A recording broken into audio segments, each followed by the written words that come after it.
जा रहा हूँ।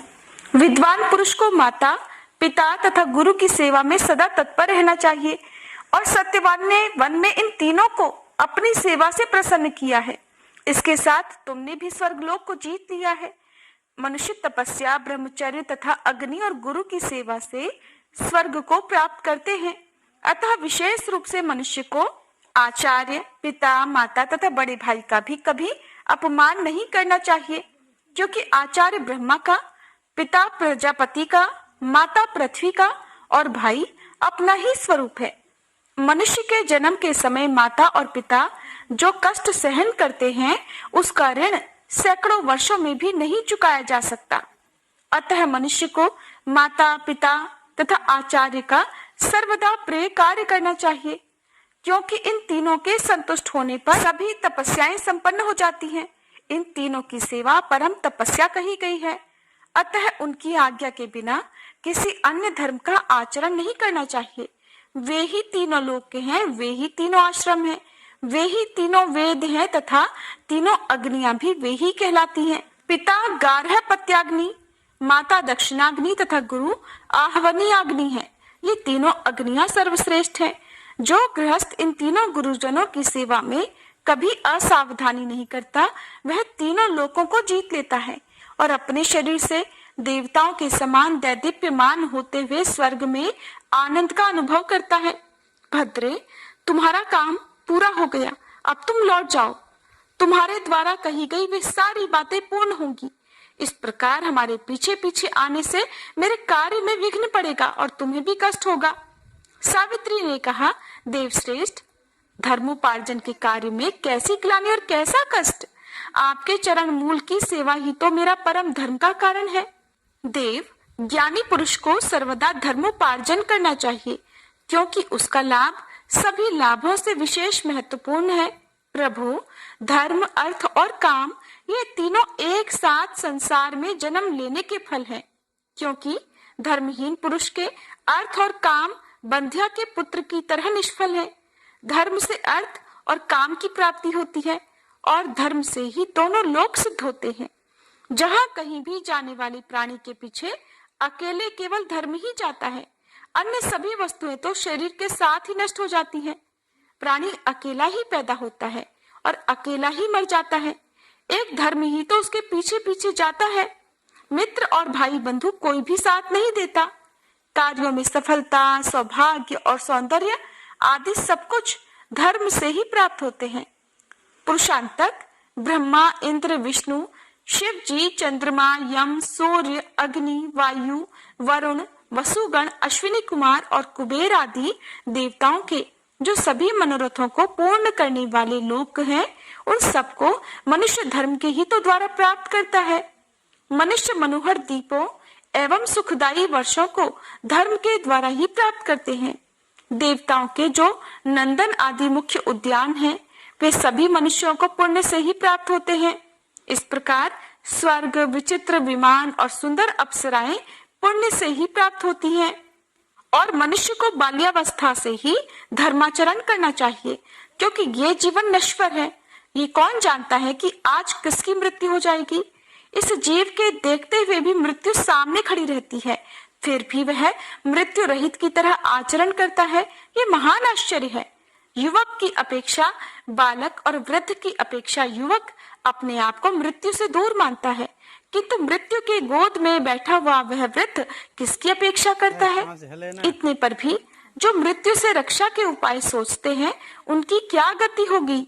प्राणधारियों को इस जगत में केवल मृत्यु से ही भय नहीं है, बल्कि उनके लिए कहीं भी अभय स्थान भी नहीं है। फिर भी पुण्यवान सत्पुरुष सर्वदा निर्भय होकर संसार में जीवित रहते हैं। वे मृत्यु से भय नहीं करते। यमराज जी बोले, देवी, तुम्हारी इन धर्मयुक्त बातों से तो मैं विशेष संतुष्ट हूँ। अतः तुम सत्यवान के प्राणों के अतिरिक्त अन्य कोई भी वर मांग लो, देर मत करो। तब देवी सावित्री ने कहा, देव, मैं आपसे अपनी कोख से उत्पन्न होने वाले 100 पुत्रों का वरदान मांगती हूँ, क्योंकि लोकों में पुत्रहीन की सदगति नहीं होती। यमराज जी बोले, भद्रे, अब तुम शेष अभीष्ट कामना को छोड़कर लौट जाओ। तुम्हारी ये याचना भी सफल होगी। इस प्रकार तुम्हारे अनुगमन से मेरे कार्यों में विघ्न होगा, तुम्हें भी कष्ट होगा। अब तो देवी सावित्री ने कहा, धर्म अधर्म के विधान को जानने वाले एवं सभी धर्मों के प्रवर्तक देव, आप ही जगत के स्वामी तथा प्रजाओं का नियमन करने वाले यम हैं। देव, क्योंकि आप कर्मों के अनुरूप प्रजाओं का नियमन करते हैं, इसलिए यम के नाम से पुकारे जाते हैं। प्रभु, आप क्योंकि धर्मपूर्वक इस सारी प्रजा को आनंदित करते हैं, इसलिए सत्पुरुष आपको धर्मराज नाम से पुकारते हैं। लोग मरने पर अपने सत असत दोनों प्रकार के कर्मों को अपने आगे रखकर आपके समीप जाते हैं, इसलिए आप मृत्यु कहलाते हैं।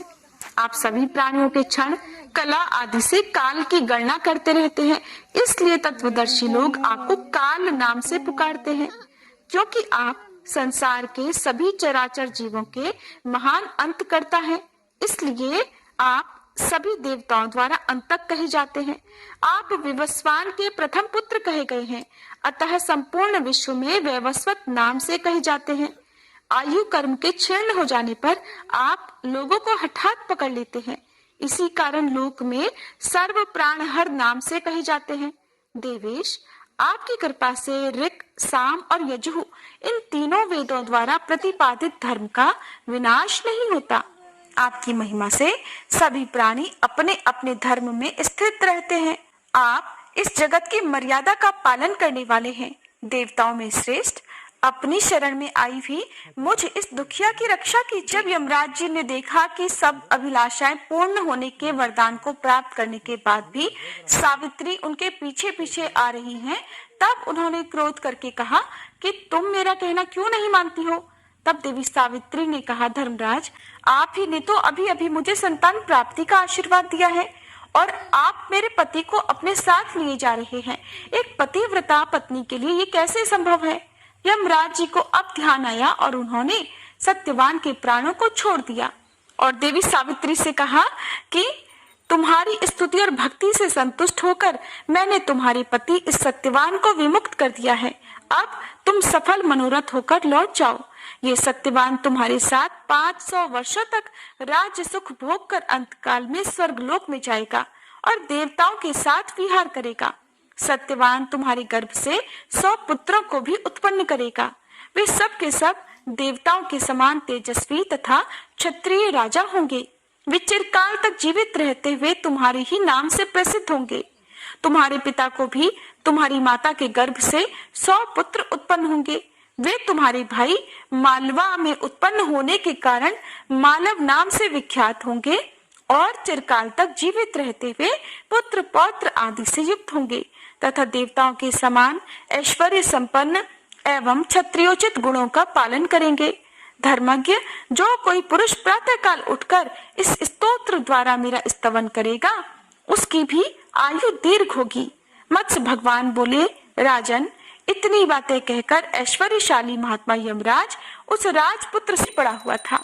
तब कृशांगी सावित्री पति के निकट जाकर उनके सिर को अपनी गोद में रखकर पूर्ववत बैठ गई।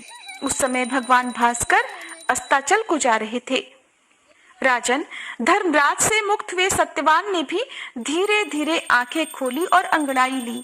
इसके पश्चात प्राणों के लौट आने पर उन्होंने सावित्री से कहा, वह पुरुष कहाँ चला गया जो मुझे खींच कर ले जा रहा था। मैं नहीं जानता कि वो पुरुष कौन था। इस वन में सोते हुए मेरा तो पूरा दिन बीत गया और सुबह तुम भी उपवास से परिश्रांत और दुखी हुई और मुझ जैसे दुष्ट से तो आज माता पिता को भी दुख भोगना पड़ा। मैं उन्हें देखना चाहता हूँ।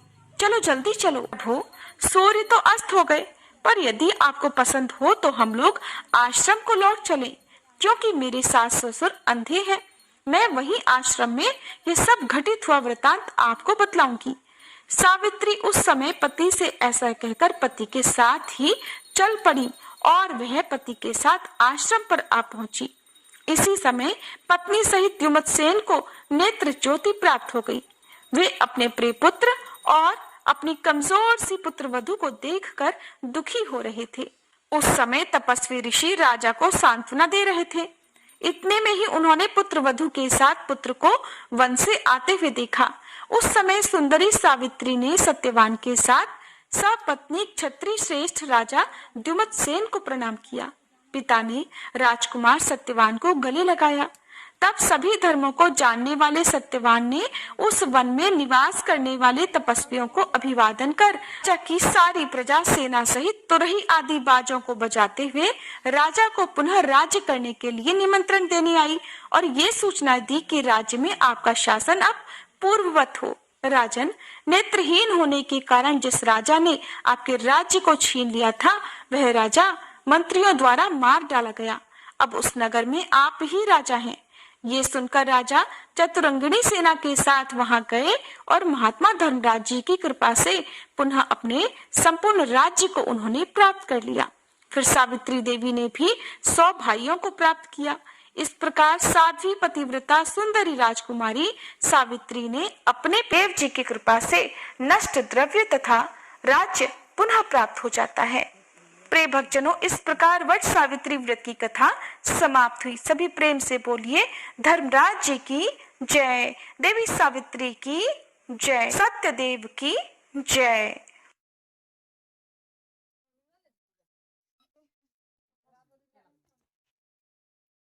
पूजा में ध्यान रखते कि कथा में ध्यान रखते। घर में बैठेगा आराम आराम से